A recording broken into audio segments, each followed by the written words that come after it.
This episode of The Confession discusses mental health issues, including self-harm and suicide. If you find these subjects troubling, please take care while listening.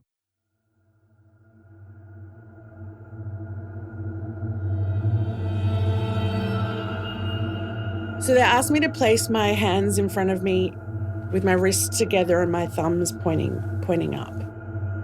I'd never met anyone convicted of murder until I started talking with Katia Pyliotis in 2021. So my hands closed, thumbs pointing up. They placed the handcuffs on me. They were very heavy and very cold. Katia's brown eyes are shut tight, and her hands squeeze a soft toy as she recalls the day in May 2016, a group of people wearing suits turned up at the Adelaide charity shop where she volunteered. She'd just helped an elderly customer carry a chair to their car and was walking past some garbage dumpsters down an alleyway when they swooped. It was a dead end. I felt rather cornered. They all sort of gathered around me, quite close. I'm sure at some point they did identify themselves, but I can't really remember. But I can remember being very confused. I remember looking around and there wasn't any, there was still the car park in the background and people walking past. Those people in suits closing in on Katia weren't corporate types. They were homicide detectives from Melbourne. They told me that there was a warrant out for my arrest for the homicide of a person whose name wasn't common and I didn't quite get straight away. Lonely widower Alaya Abdelmessi was bashed to death with a tin of Alaya mangoes. Abdelmessi was a lonely old man who visited his local McDonald's. Pyliotis was present at the home on the day the widower was fatally struck. Style of attack and the weapons used, it was an opportunistic attack. We can't rest until his case has been solved. How Katia Pyliotis came to be a convicted murderer is one of the most bewildering and, at times, hard to believe stories I've ever heard. I'm Richard Baker, an investigative journalist from The Age and Sydney Morning Herald, and this is The Confession. They had the wrong person. There was a mistake. It didn't make sense. I knew I wasn't capable of homicide. DNA is one form of evidence. It's not the only form of evidence. I'm fed up with police speculating in this case.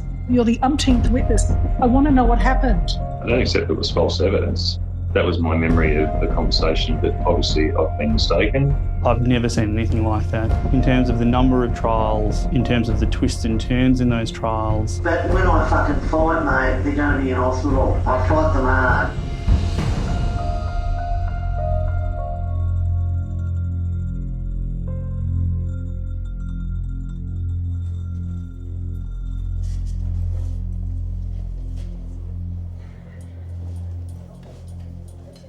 "11 years before Katia was handcuffed, uniform officers from the Burundara police station in Melbourne's inner east received a phone call from a man worried about his neighbour. We arrived back in Melbourne at approximately 8 p.m. William Taylor had been Alaya Abdelmessi's neighbour in Elm Grove, East Kew, for 8 years and was returning from a weekend getaway in Ballarat on the night of Monday, September 19, 2005. Victorian coroner Parisa Spanos has granted me access to all the witness statements in the brief prepared by police investigating his murder. We've had actors read the statements to help us get to know who Alaya was and, perhaps, provide some clue as to why he would be brutally and fatally bashed. This is an actor reading Taylor's police statement.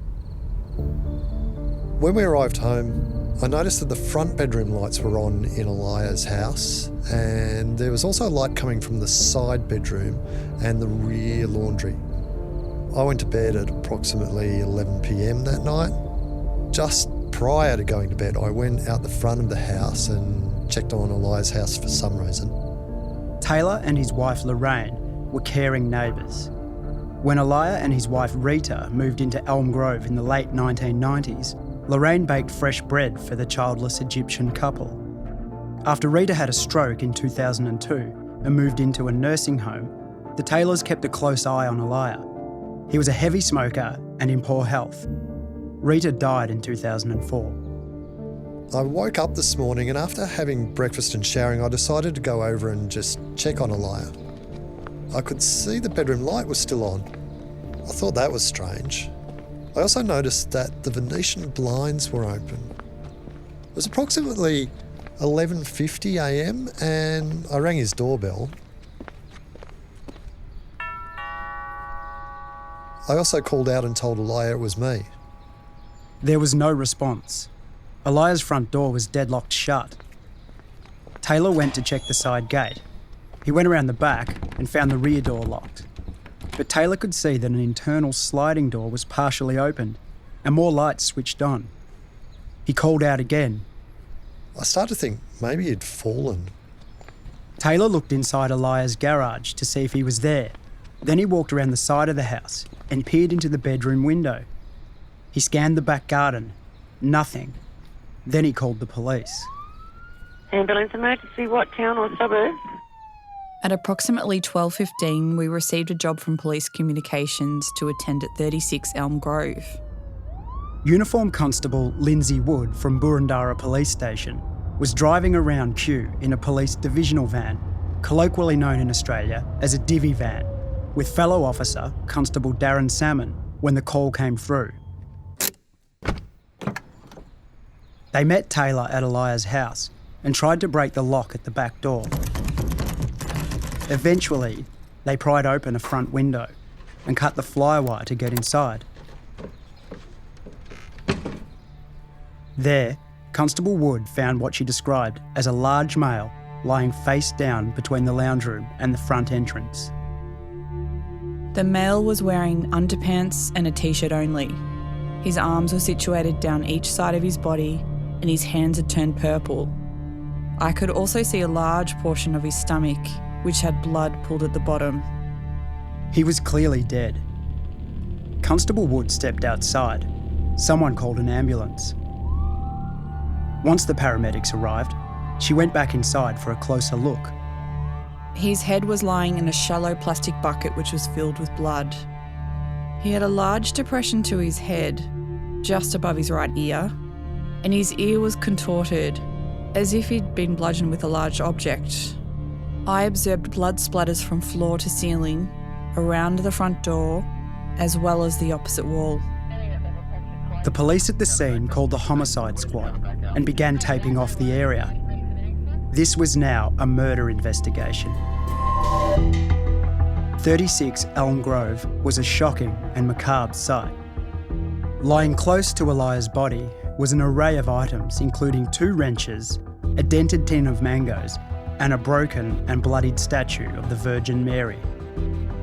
Nearby was a single black glove with a small tear in the left index finger. Upstairs in the bedroom was a condom, used. As we heard earlier, the gruesome slaying of an old man inside his home was big news, at least for a while.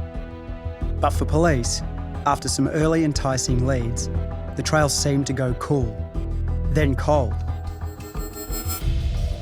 Until, 11 years later, through a random bit of luck, they placed the handcuffs on me. Police suddenly found themselves with a prime suspect. They were very heavy and very cold.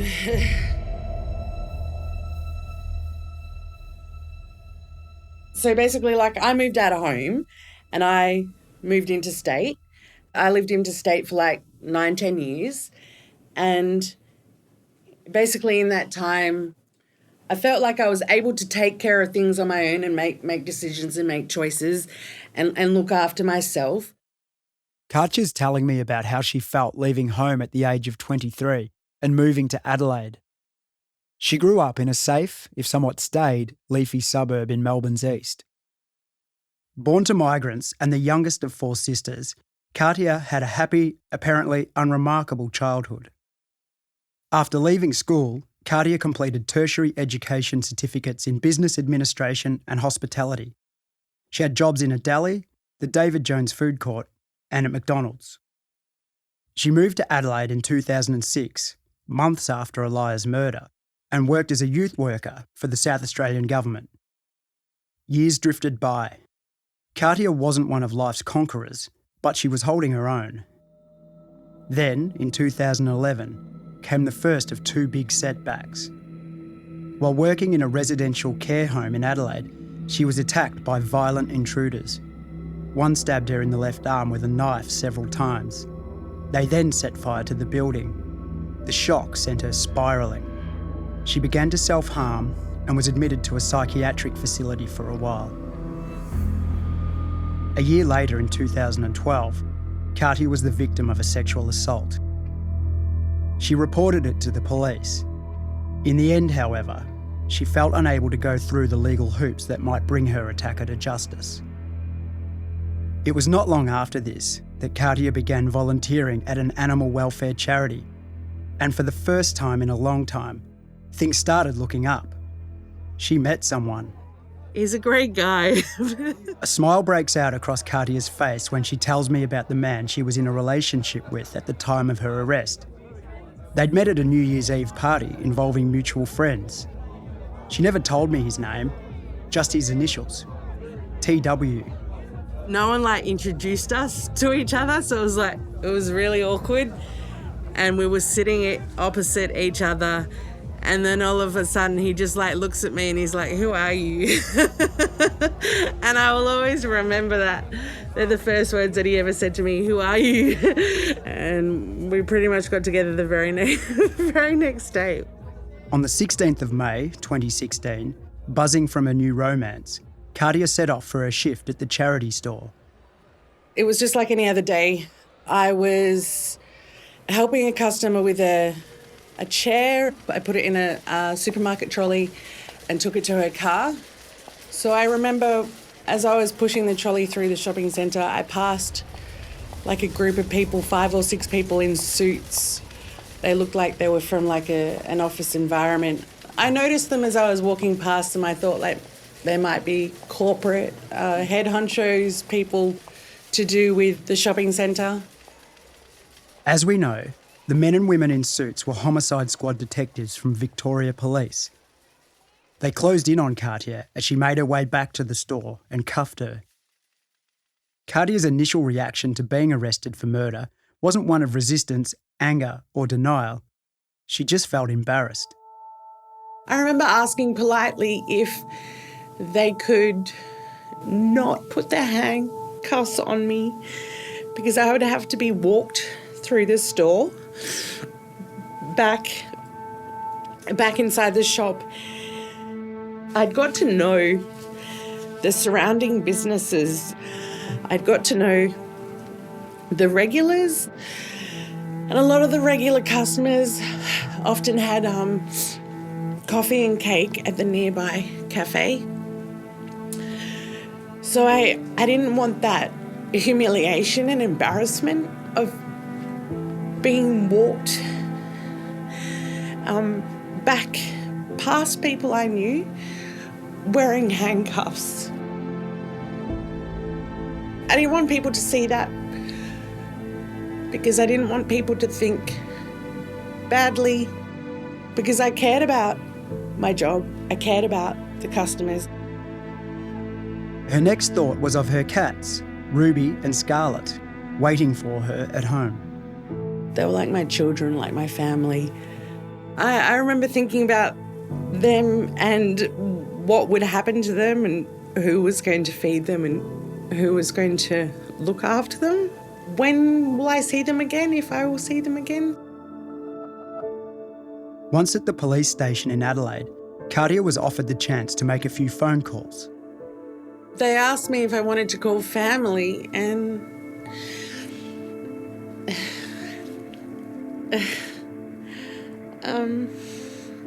at that time when I was at Adelaide police station, I did not call family straight away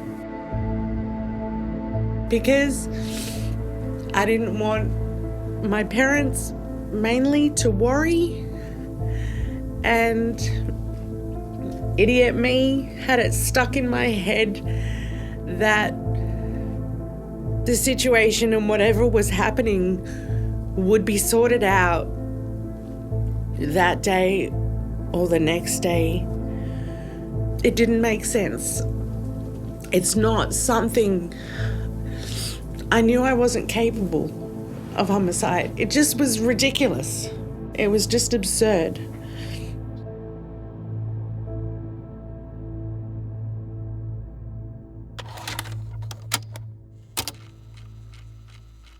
Later that day, Katia was interviewed under caution by detectives Joshua Renfrey and Paul Rowe at the Adelaide City Watch House. This meant she did not have to answer their questions, but anything she did say could be used in evidence against her. This is an important point to remember. It's also important to know that Katia didn't take up the police's suggestion of having a lawyer present. The detectives started off by showing her a photograph of Elia and asked if she recognised him. Katia said he was a regular customer at McDonald's and used to come in all the time in a, quote, big blue beastie car.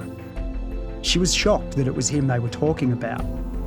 Katia told police that she felt a bit sorry for Elia as he seemed lonely, but she was adamant that she'd never been to his house, didn't even know where it was. And why would she want to hurt him? He'd never done anything to harm her.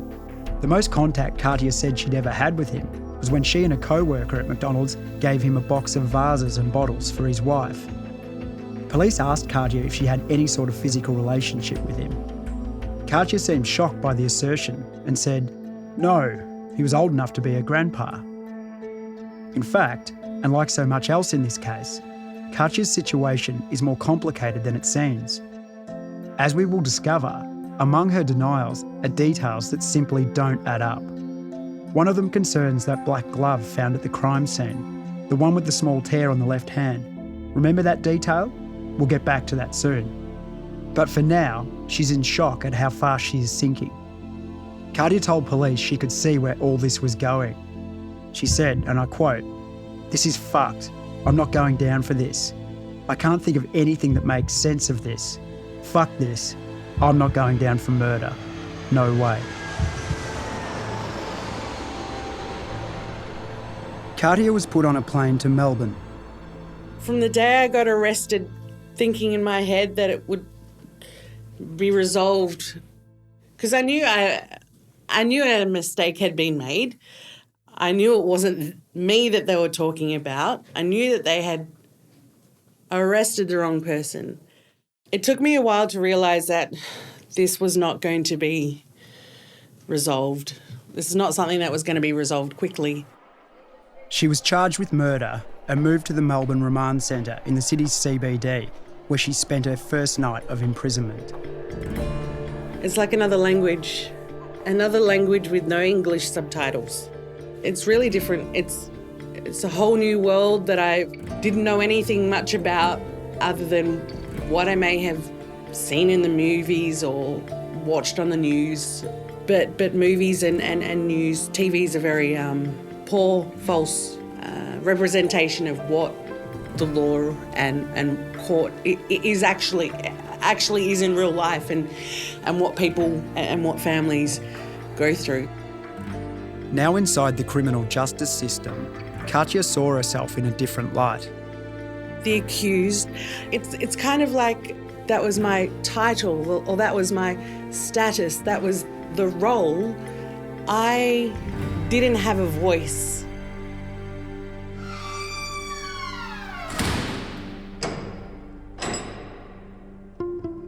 This is the first time Katia has talked publicly about what she has endured over the past 6 years. She was 34 at the time of her arrest and has a slender nose and dark brown eyes with curly hair that falls below her shoulders. Her journey through the criminal justice system has taken an obvious physical and emotional toll.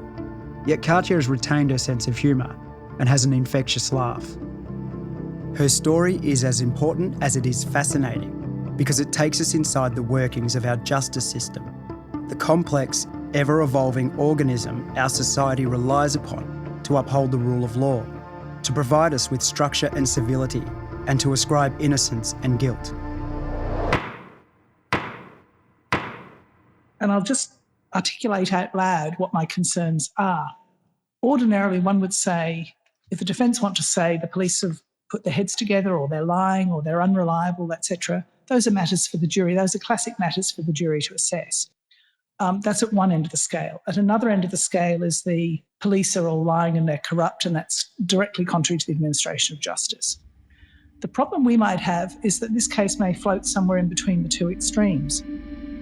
That's Victorian Supreme Court Justice Elizabeth Hollingworth talking about the police who gave evidence in the prosecution of Katia. Justice Hollingworth plays an important role in her story, and you'll hear much more from her later on. She has granted me access to something extremely rare. It's the courtroom audio of the homicide detectives who investigated Eliah's murder being cross-examined in 2020 about the evidence they gave. It allows us to hear our justice system at work and what it sounds like when a high-profile murder case implodes from the witness box. In 23 years as a journalist, I've never heard anything like it. In all of your career, how many times has a suspect who's just been interviewed made a confession that she killed the deceased using a religious statue? How many times has that happened? Never, as far as I can recall. No, but you say it somehow just went out of your mind. Yes. A murder prosecution, such as the one against Katia, involves police, prosecutors and defence barristers assembling hundreds, thousands of disparate details into a cohesive, compelling account. One with foundations strong enough and built from evidence compelling enough that judges and juries can use it to determine, beyond a reasonable doubt, the guilt of the person in the dock, or failing that, to let them go. But what happens when the accumulation and presentation of those details is corrupted, when the administration of justice goes awry and still the doubts remain? It's easier than you might think. Maybe evidence is misplaced, or a detective changes his testimony suddenly during a trial. Or what if a prosecution case relies heavily on imperfect technology, or key witnesses forget crucial points repeatedly, or a judge says out loud things that should have stayed in his head? Or, yes, a confession gets lost with the paperwork. And the whole great contraption of justice just keeps lumbering on and on regardless, chewing up dollars and years and vulnerable lives like it has lost all sense of purpose. What happens then? What happens is Katia Pyliotis. I thought being arrested and placed in handcuffs was a nightmare. But actually the nightmare hadn't begun yet. Next time on The Confession. He would always be inappropriate to me and the other female members of staff.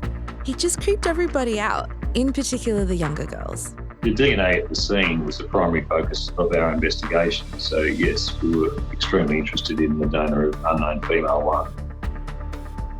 The Confession is written and presented by me, Richard Baker. Our story consultant and co-writer is Kate Cole-Adams. Julia Carr-Katzel is our producer and editor. Director of podcasting is David McMillan. Tom McKendrick is head of audio. Michael Batchelard is The Age's investigations editor. Sound design and mix by Kyle Hopkins. Technical assistance from Cormac Lally. Check out The Age and Sydney Morning Herald website for bonus material and for more of Australia's best investigative journalism. And if you've found any of the content of today's episode troubling, please contact Lifeline on 13 11 14.